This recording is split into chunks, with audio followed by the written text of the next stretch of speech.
subject is coping with Good morning. The subject is coping with CKD diagnosis, keeping a good attitude and a strong mind. The speaker this morning is Dory Chattel. Ms. Chattel is Executive Director of the Medical Education Institute, also known as MEI. MEI is a not-for-profit foundation dedicated to helping people with chronic diseases. Helping people with chronic diseases learn to manage and improve their health through research and evidence-based education. Please welcome Ms. Chattel. Thank you, Fred. Sorry, I have to give this gentleman a pen real quick. He snuck in on me. Here's a pen for you. You'll be needing it. That's okay. You can have another one. I have lots of pens, and I'm not going home with any of them. So, yeah, anybody wants two, y'all just let me know. Did I miss you? You can have a pen. Here's my pen bag. I feel like it's Halloween. This is trick or treat. Yes, you may have two red pens going up. There you go. Y'all can come up at the end if you missed red pens. There you go, red pen. All right, see, I'm selling the red pens. Selling the red pens. No, they don't. They really don't. All right, I'll be up here, and I got the rest of the pens. But meanwhile, we'll do a little talk. How about that? And I thank you all for coming to the last talk of this meeting. I'm really thrilled that anybody's in the room because I know that lots of folks headed home, and so those of you who are here really want to learn, which is awesome. The topic of this talk is actually how to have a good future with kidney disease. Really important to know that you actually can have a good future with kidney disease. And so before we talk about that, I kind of want to know a little bit more about all of you. So if you have had a kidney transplant or you're here with somebody who had a kidney transplant, raise your hand. All right, so we've got a couple of transplants. If you are on dialysis right now, raise your hand. Okay, just one. All right. So if you've got kidney disease but not kidney failure, or you're with somebody here like that, raise your hand. Awesome. You guys are exactly perfect. That's great. It helps me a lot to know, and I know there's a couple of professionals kind of lurking, and that's all right too. But, okay, so I'm going to make sure that we cover what is useful for y'all, and this talk is not going to take up the whole hour. We're going to have lots of time for questions. Do not feel at all bad about interrupting me with a question at any time. I can roll with it. I've done this for years and years. You're not going to scare me. And just a little bit about where I'm coming from, because I think it will help all of you. I am not a kidney patient. My kidneys are fine at this point. But what I do is I channel kidney patients. So you can think of me as the Shirley MacLaine of kidney patients. What I've done for the last 20 plus years is I've listened to people with kidney disease. I've been on email listservs with them, and we've done research with them, and I talk to them on the phone almost every day. And so what we do in our work is we translate what we learned from kidney patients, and we turn it around to help other kidney patients. So this isn't about me, this is about you. All right, so when you find out that your kidneys are not working the way they should be working, it is a blow to you. But blows in life happen, and actually, I think this lady right here could probably tell us stories that would curl all of our hair. I'm not going to say why, but we can bend with those blows, like this tree. You can tell that tree's up at the top of the hill, and it's in the wind, and it just adapted to that wind, and it's still there. It bent, but it didn't break, and you all can do that too. When you find out you have kidney disease, it can be a lot like you're having your own personal tidal wave. It's washing away everything that you knew. It may wash away what you normally might eat or drink, how you might spend your day, your plans for the future, and it can really feel like you are having your own tsunami. Is that sounding familiar to anybody? Yeah, okay. It is very normal to have all sorts of different strong emotions when it comes to finding out your kidneys aren't working, or for that matter, any other disease that you really didn't want to have. Any guesses as to what this man might be feeling? What does he look like? Yeah, I think you're right. I think he's scared. And it actually, I think it would be kind of strange if folks weren't scared. It's very, very normal to be scared. How about this man? What do you think he's feeling? Exactly. He's depressed. And that's also normal. What do you think she's doing? Okay. And maybe she's a little angry? Yeah. The thing that's the most important to know, and if you only walk out of here with one thing, that is, kidney disease does not have to stop you from having a good future. You can have a good future. I know lots of folks who've had good futures, even though their kidneys failed. So actually those folks in these pictures are both real people. This lady, Robin, was about to go on a 5K walk after 31 years of dialysis. And my friend Bruce on the back of the motorcycle, he's now been on dialysis, I think, 36 years. So even if your kidneys fail, it doesn't mean that you have to. It's important to sort of separate your kidneys from the rest of you. You know, and how many of you have heard that term, end-stage renal disease? Not a fan of that term. It's a legislative term. It doesn't mean the end of you. It's unfortunate that Congress picked that word, but we are stuck with it. Just put that out of your mind. Now, I'll point out that nobody accidentally lives for 30 years with kidney failure. There is some effort that you have to put into it. And I've heard other talks at this meeting, and you all have been hearing, I think, exactly the right messages as far as what you need to do if you really do want to have a good life with kidney failure, kidney disease. What you need to do is learn all you can, stay positive, keep a positive attitude, and take action. And we'll talk about some ways you can do that. So now y'all are going to need your pens. I gave you pens for a reason. I got more pens, but what we're going to do is we're going to go through a little exercise so that you can look at your own attitude, because attitude is so important, but sometimes it's kind of hard to see where you are in the middle of your attitude. So I'm going to ask you a few questions, and the answers to all 5 of these questions are going to be A, B, C, D, and E. So you can write down 1, 2, 3, 4, 5, because there's going to be 5 of them.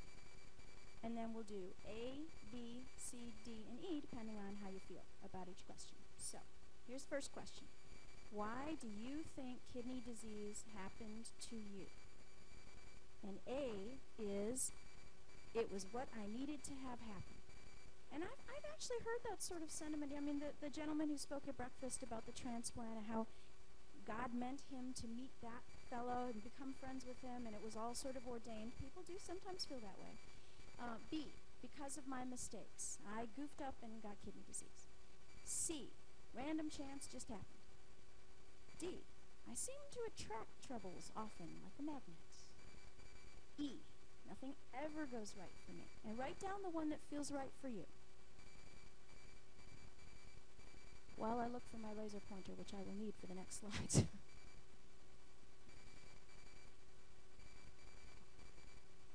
Did everybody write down A, B, C, D, or E for this one? All got it? All right, let's move on to the next one. What have you learned from having kidney disease? And again, we've got an A, B, C, D, and an E. A, how to turn lemons into lemonade. B, how to overcome obstacles. C, I didn't learn a darn thing. D, to expect more of the same. And E, I just cannot win.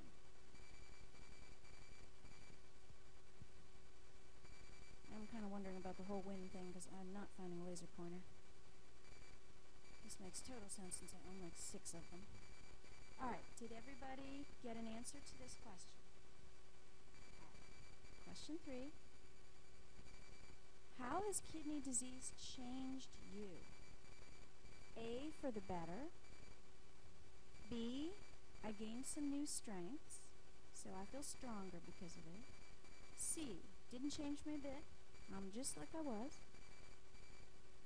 D, I am worse off than before. E, it just about destroyed me.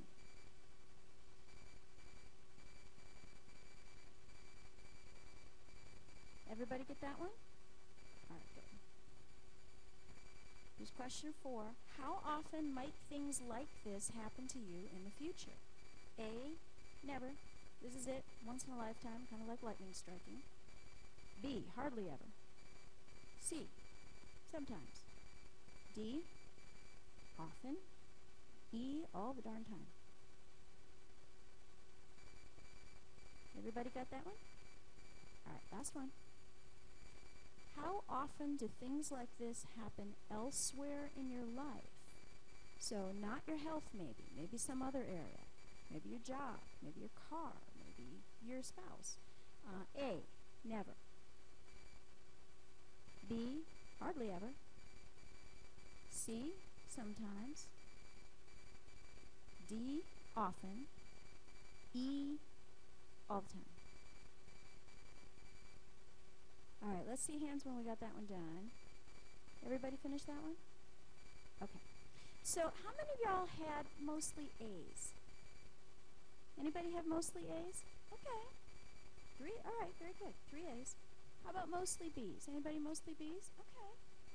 Very good. C's? Anybody mostly C's? Okay. D? Anybody mostly D? E. How about E? All right, so you know what y'all are is actually a very positive group. A is about as positive an attitude as you can manage to have. Even C is neutral. That's a really good thing. It means y'all are starting in a good place as far as attitude. You've already won one of the wars against this disease. You're winning it already by having a good attitude, by starting in a good place. So that's good to know. It's important, and it looks like y'all are succeeding in this already, but it's important to avoid the 3 P's of pessimism. And you could kind of hear those in those D and E answers. So personal, it's all my fault. You know, I attract bad stuff like a magnet. Permanent, things will never get better. This is the best it's ever going to be. It's all downhill from here. And pervasive. Well, you know, it's not really just my health. Now that I think of it, my job and my car and my spouse are really all kind of a problem. Those are really not positive ways to think. But I can tell by your answers that that's not how you all are thinking. So, attitude, and this is a quote from Viktor Frankl, who is a Holocaust survivor. The last of the human freedoms is to choose one's attitude in any given circumstance. And that's really very true. We cannot control what happens to us, at least some of the time, but we can always choose how we react to it. We have a choice. Everybody in this room is choosing to be positive. That's a good decision. It is possible to look at things in more than one way. This is where I wish I had my laser pointer, and I'm really kicking myself for not bringing one. In this picture, for example, there's a vase, and there's 2 faces. Everybody see them both? Anybody not see the vase or not see the 2 faces? I started with an easy one, so hopefully you all got. Hey, they can get pretty hard. You'd be amazed. All right. How about the orange dot? Which one's bigger? Okay, fine. I cannot trick you people. You are sneaky. This one is actually somewhat harder if you're not familiar with it. There's an older lady and a young lady. Can you all see both the young lady and the old lady? Good. You would be amazed, the groups I've had. I used to start with this one first and nobody could get it, so I had to switch the order. There are a lot of people who could not see one or the other. I am not sure if that has any deep psychological meaning, if you can see one and not the other one, or if it matters which one you can see. Exactly. But that, you know, the idea here is that no matter what the circumstance is, there's always more than one way to look at it. You know, to look at anything. Now, this little girl, for example, is she stubborn or is she persistent? She looks kind of stubborn, doesn't she? You know, I'm a mother of 2 very persistent children. It does help to kind of rethink sometimes how we look at things, because how we look at things makes a big difference to how we react to things. And I'll just tell you a real quick little story about that. Let's imagine that you're home alone in the house at night. You're the only one there. And then you hear footsteps coming up the stairs. What are you thinking? I'm sorry? Okay, dog's loose. You got an interpretation for it. What else? Intruder. Okay, we're thinking intruder. Anything else? A ghost. All right. So we've got all sorts of possibilities for this. And depending on what we think is causing it, how are we going to feel? How are we going to feel if the dog's loose? Maybe we might be a little mad. Oh, darn it, the dog got out. Right? How are we going to feel if we think it's an intruder? Right. And if it's a ghost, probably we're still going to be scared. But it's our interpretation, not the event itself, that causes the emotion. I like to think of it as, oh, my husband's finally home. I said I was home by myself. I didn't say I lived by myself. But you can see how it's not the situation. The situation is exactly the same. You're home alone, and somebody's coming up the stairs. But the way you interpret it triggers your emotions. So if we think of this little girl as stubborn, we're going to react to her in a different way than if we think of her as persistent. This gentleman, his name is Nick Voyage, was born with no arms or legs in Australia. And he had, as you can imagine, a very difficult childhood. He was teased. He actually, believe it or not, beat up a boy in grade school. I mean, kind of like rolled over and I think hit him with his head. But he was very depressed, and you can imagine how depressing it would be. Maybe you can imagine. I actually have a hard time imagining how depressing it would be to be born with no arms or legs. But he looked at his life, and he made a decision. He has a very deep faith, and he decided that God made him this way to be an example that it was possible to have a good life no matter what. And that's what he's doing. So he's a motivational speaker. He's got his own nonprofit organization. He has a full-time caregiver, but he goes around the country. He's from Australia. He goes around the U.S. giving motivational talks. So, I mean, this man is a really good example, I think, of somebody who made lemonade out of lemons. It's important to look forward, not backward.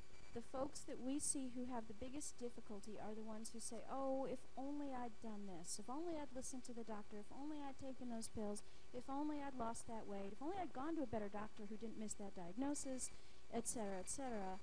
It's really important to focus as much as you can on what's ahead of you, not what was behind you. So, I forgot to ask people to silence all cell phones. We'll just wait a minute.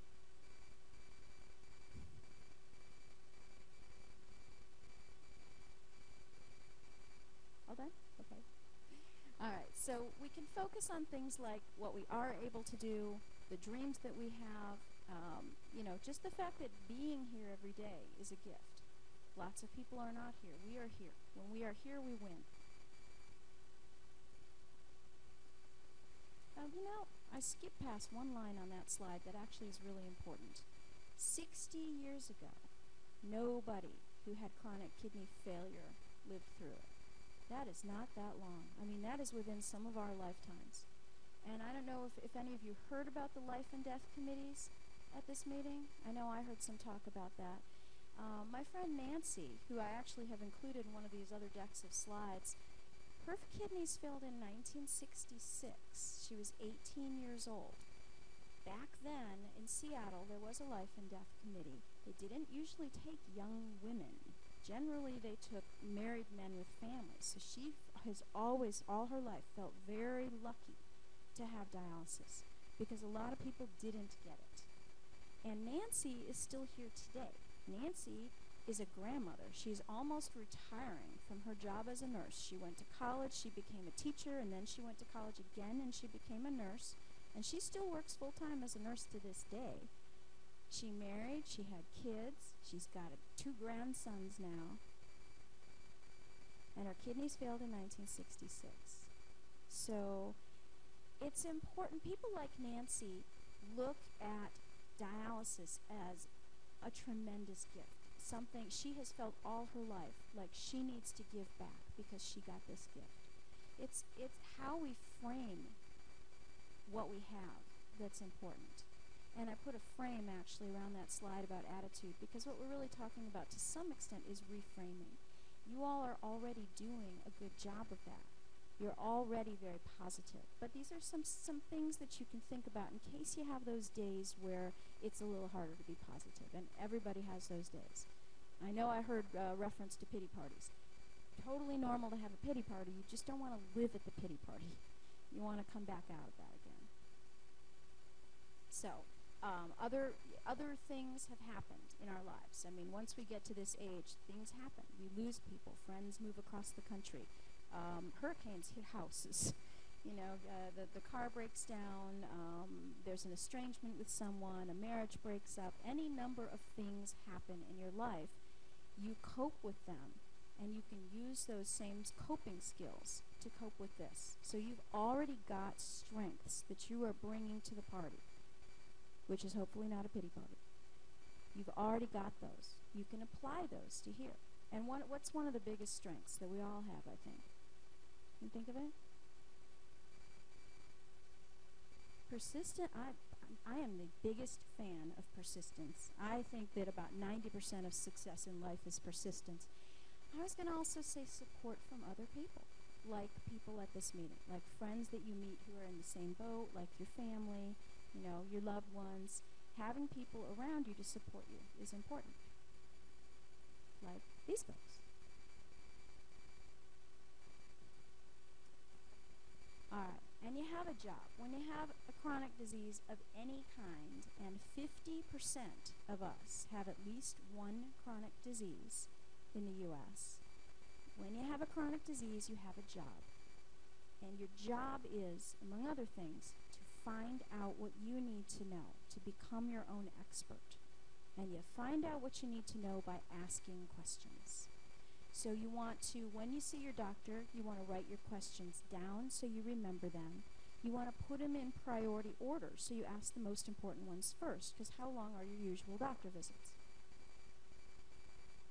7 minutes is about right. Yeah, so basically they are not long enough. So if you got a list of 30 questions, you might try to either see if you can get an extra long appointment, see if you can meet with the nurse to get some of your questions answered, go online, but try to prioritize. Tell your doctor what you know so your doctor can start where you are. Just by being at this meeting, you are not sort of the ordinary run-of-the-mill person who hasn't yet quite figured out that they have kidneys. What do you mean they're not working? You all already know a lot more than a lot of people do. I talk to you. I know you know quite a bit. It's important that the doctor knows that, so the doctor doesn't waste time explaining the basics when you want to get onto the middle stuff. You want to know your own normal.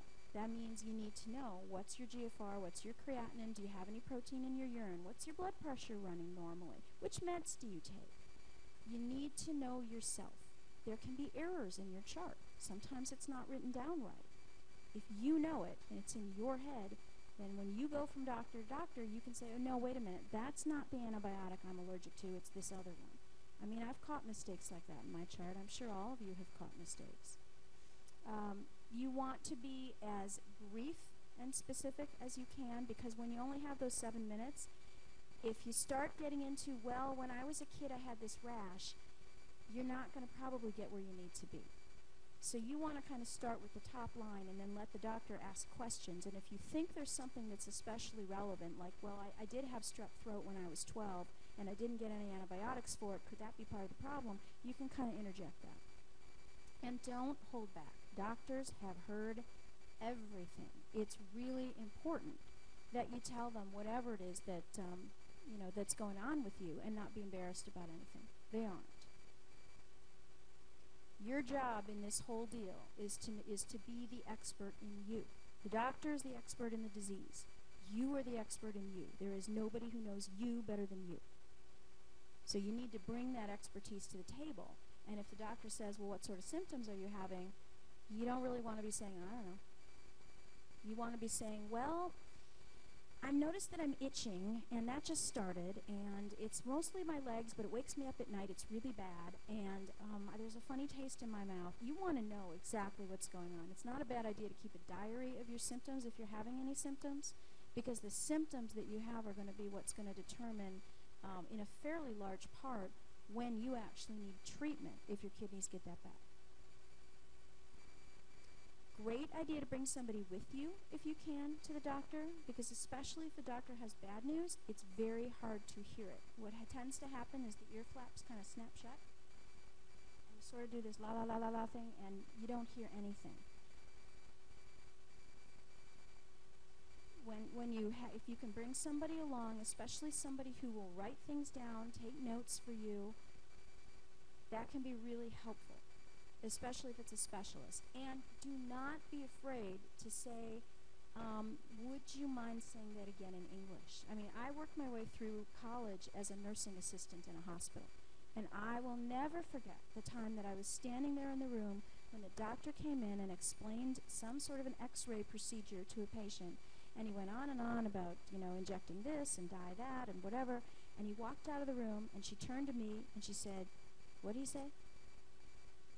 So we're very cognizant of that. I mean, part of what we do is we translate the scientific research into plain English that normal humans can understand.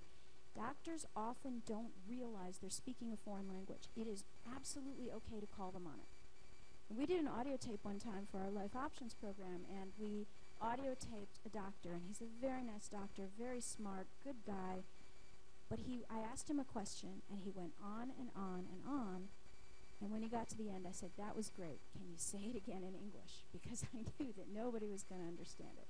It is okay to not understand it. If you didn't get a medical degree, nobody expects you to. What we expect is for the doctor to speak in clear English that you can understand. If he doesn't, make him or her.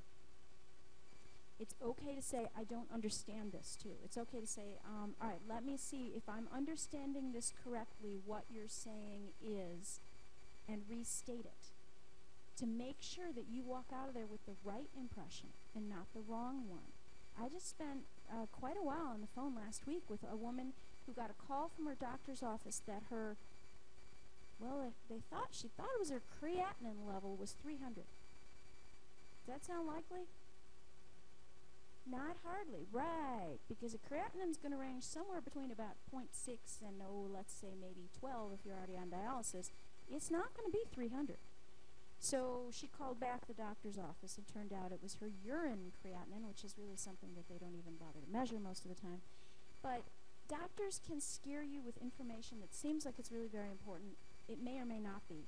Clarify it. Make sure that you know what's going on. It's your body, it's your right, your chart. You get to know this stuff. It is okay to ask them questions. And do write things down if you want. And if you get a diagnosis, you get a name of a drug, make sure you get the spelling of it, because if you can spell it, you can Google it. And if you can Google it, you can find out all kinds of things. But if you can't spell it, it's much harder to look it up. So you can just say, okay, glomerulo what? How do I spell that? And they'll tell you. Or the nurse will tell you. There is some good information online, and there is some not so good information. How many of y'all go online? Okay. Those of you who don't, do you have somebody to help you? A grandchild, son, daughter, neighbor, friend? Anybody? All right. Usually somebody's got somebody. If you don't have anybody who goes online, you can go to the public library, and the librarians will help you. And every library in the country has got computers and librarians who know how to use them. So good online health information comes from a trusted source. That's very important. You need to know who the source is. Some sources are more trustworthy than others. So, Johns Hopkins, I would trust Johns Hopkins. I would trust Harvard. I would trust New England Medical Center or Cleveland Clinic or Mayo Clinic or the government. Would I trust nonijuice.com? No, not at all. Government sources, generally, everything on them has to be checked, and they are highly credible. Nonprofit organizations, generally, you're going to get good information from them. Be very, very leery of sure cures. If there were some, we'd be sharing them with you. We can move on to some other disease. There is no conspiracy to hold back the cure or anything like that, and sometimes I do run into people who think that. I really don't believe that. I believe if there was a cure for kidney disease that somebody would find a way to make a lot of money off of it, but believe me, it would be out there. Herbal remedies, you have to be very, very extremely, extremely careful. Just because they're herbs doesn't mean they're safe. They are drugs, just like other drugs. A lot of drugs actually are herbs. So before you take any herb, make sure that you look it up and that it does not build up dangerously in your body if your kidneys aren't working very well to eliminate it. Sure. Excellent point. That is absolutely right. There are some herbs like I think ginkgo and actually even echinacea that can interfere with other drugs. Often they can cause bleeding or they can cause blood clots. And St. John's wort, yes. It interferes with about 50% of all medications. That's exactly right. So have any of you been to kidney school online? I gave you all kidney school pens.